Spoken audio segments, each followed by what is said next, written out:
يا مساء الخير، ازيكم جميعا؟ لو حد معايا على اللايف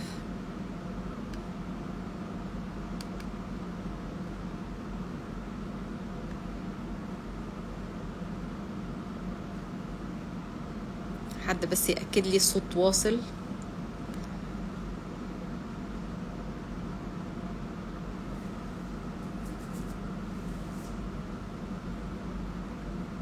الصوت تمام؟ سامعيني كويس؟ اهلا بيك كوتش زياد. طيب شكرا، انا سعيدة ان انا طالعة معاكم لايف، ويا رب كده يكون فعلا على اسم اللايف هو كلام من القلب ويطلع للقلب يا رب ان شاء الله. شكرا يا نهى.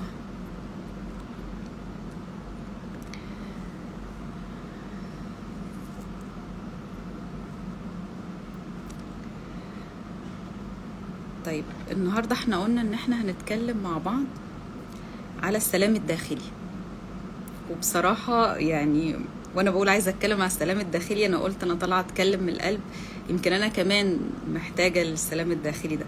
فخلينا كده نفكر مع بعض بصوت عالي، نشوف يعني ايه سلام داخلي، نشوف ممكن نوصل له ازاي، ممكن نوصل للسلام ده ازاي، ايه الحاجات اللي ممكن تسحب مننا السلام، وهل السلام ده احنا نقدر لو مش عايشين في سلام نقدر ان احنا نجيبه ونقدر ان احنا نعمله ولا لا. فدي بعض الافكار اللي جت في دماغي وانا بقول ان انا هتكلم على موضوع السلام الداخلي. وخليني كمان تكتبوا لي في الكومنت لو في اي اسئله او في حاجه معينه حابين انتوا تسالوا عليها بخصوص السلام الداخلي، هكون سعيده جدا بالتواصل معاكم. اول حاجه هي فكره السلام. هو يعني ايه سلام اصلا؟ يعني ايه كلمه سلام؟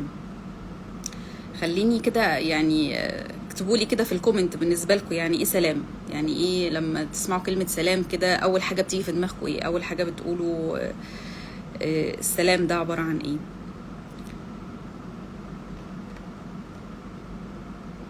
حابه ان انتوا تشاركوني عشان احس كده ان في تواصل مع بعض.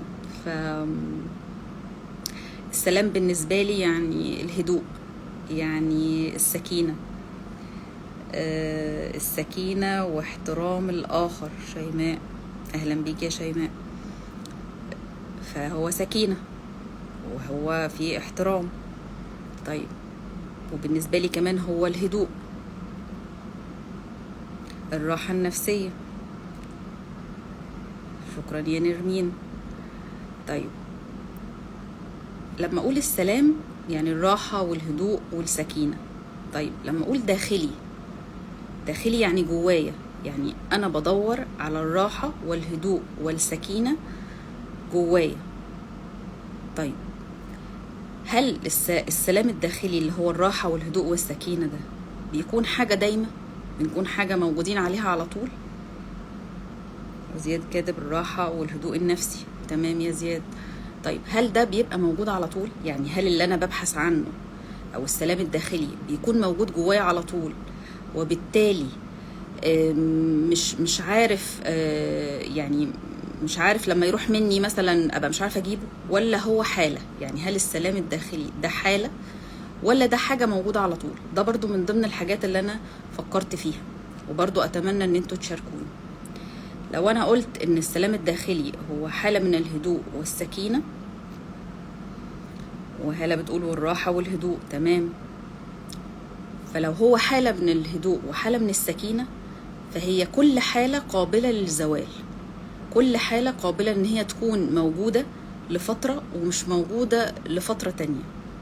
فيبقى اول نقطة المفروض ان انا اخد بالي منها في السلام الداخلي ان هو موجود في بعض الاحيان، ولكن في بعض الاحيان مش موجود، وفي بعض الاحيان ببقى انا محتاجة ابذل مجهود عشان يكون موجود. فده من الحاجات اللي تخليني ابقى مطمئنة شوية، ابقى مطمئنة ان انا لما اقول يا سلام يا داخلي فهو موجود، فهو في بعض الاحيان موجود وفي بعض الاحيان لا. ما انزعجش بقى واقول انا السلام راح مني او السلام ما عدتش لاقيه السلام. يبقى دي اول نقطة اتعلمها او اعرفها عن السلام الداخلي. اكون حاسة بالراحة، اكيد حالة لفترة. شكرا ليكم. طيب تفتكروا ايه اهمية السلام لما احنا قلنا عايزين سلام داخلي؟ ده مهم في حياتنا في ايه؟ ليه كلنا بنبحث على السلام؟ وليه لو حصل ان احنا في حالة من عدم السلام بنبقى منزعجين؟ هو السلام الداخلي ده اهميته ايه؟ ممكن تشاركوني اهمية السلام بالنسبة لنا ايه؟ بندور عليه ليه؟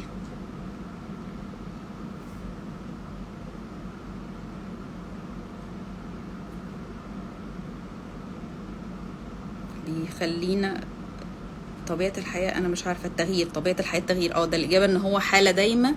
لا، هو طبيعة الحياة التغيير، متوافقة معاكي جدا.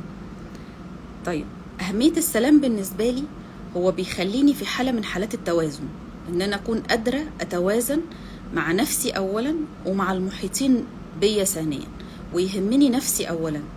لأن من أحد المؤشرات على وجود سلام داخلي هو إن أنا يكون حواليا في اضطرابات ما أو في ضغوطات ما، لكن أنا قادرة أحافظ على التوازن اللي موجود جوايا ده.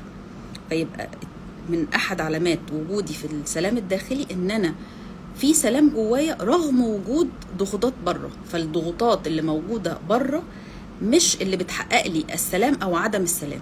ودي حتة بالنسبة لي لما انا كده استوعبتها قعدت قدامها كتير، لان كنت انا من الناس اللي اقول ايه، اصل انا عندي مشاكل، اصل انا في ضغوطات، فانا عشان كده مش عارفة ادور على السلام. هي المفروض ان انا يبقى عندي سلام حتى لو في مشاكل او في ضغوطات. فانا حابة اسمع سامعين الجملة دي ازاي، شايفين الجملة دي ازاي؟